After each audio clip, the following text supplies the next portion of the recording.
नमस्कार दोस्तों, कभी लालू राज कभी सुशासन बाबू, लेकिन अब भी बिहार की राजनीति खुद एक सवाल बन चुकी है। क्या 2025 में फिर वही चेहरे की लड़ाई होगी या कोई नया अध्याय शुरू होने वाला है? 3 खिलाड़ी, 3 सोच और एक बिहार। आज हम गहराई से समझेंगे कि कौन है असली गेम चेंजर। 2025 के बिहार विधानसभा चुनाव अब महज सत्ता की लड़ाई नहीं है, ये है 19 साल से चले आ रहे हैं राजनीति समीकरण बनाम बदलाव की पुकार की जंग। एनडीए महागठबंधन और प्रशांत किशोर, इन तीनों की लड़ाई वही बिहार तय करेगा जिसने हमेशा राजनीति को नया मोड़ दिया। शुरुआत करते हैं सत्ताधारी गठबंधन एनडीए से, यानी मोदी और नीतीश की जोड़ी। नीतीश कुमार 19 साल से किसी न किसी रूप में बिहार की राजनीति की धुरी बने हुए हैं। उनकी ताकत है सोशल इंजीनियरिंग, ईबीसी,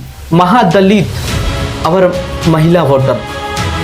शराबबंदी ने उन्हें महिलाओं के बीच भरोसेमंद नेता बनाया।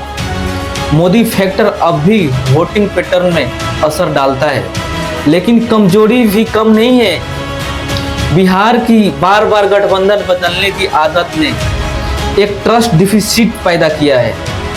और सबसे बड़ा सवाल, 19 साल के बाद भी बिहार आज भी देश के सबसे गरीब राज्यों में क्यों है? और आते हैं विपक्ष पर, महागठबंधन जिसका चेहरा है तेजस्वी यादव। उनका नारा है 10 लाख नौकरियां और मुद्दा है सिर्फ एक, रोजगार। 2020 में उन्होंने एनडीए को लगभग शिकस्त दे ही दी थी। उनका एमवाई यानी मुस्लिम यादव गठजोड़ करीब 31% वोट के साथ एक मजबूत बेस देता है। लेकिन कहानी यही नहीं रुकती। महागठबंधन की सबसे बड़ी बोझ जंगल राज की यादें, 90 की दशक की, आज भी एनडीए के लिए चुनावी हथियार है। तेजस्वी कोशिश कर रहे हैं उस छवि से खुद को अलग दिखाने की, पर सवाल अब भी वही है, क्या बिहार मतदाता उन्हें नया मौका दे? और अब कहानी का तीसरी किरदार प्रशांत किशोर। पीके को कोई चुनाव रणनीति कहता है तो कोई सिस्टम चेंजर, लेकिन इस बार वो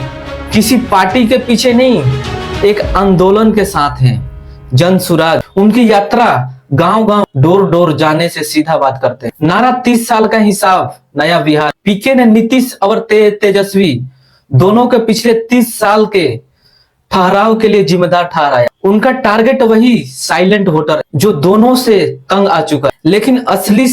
लेकिन असली चुनौती है, क्या कोई आंदोलन वोट में बदल सकता है? अगर आप आंकड़ों को देखें तो 2024 में एनडीए को 24% वोट मिले, महागठबंधन करीब 38% पर था, और बाकी वोट वही है जहां पीके उम्मीद लगाए बैठे हैं।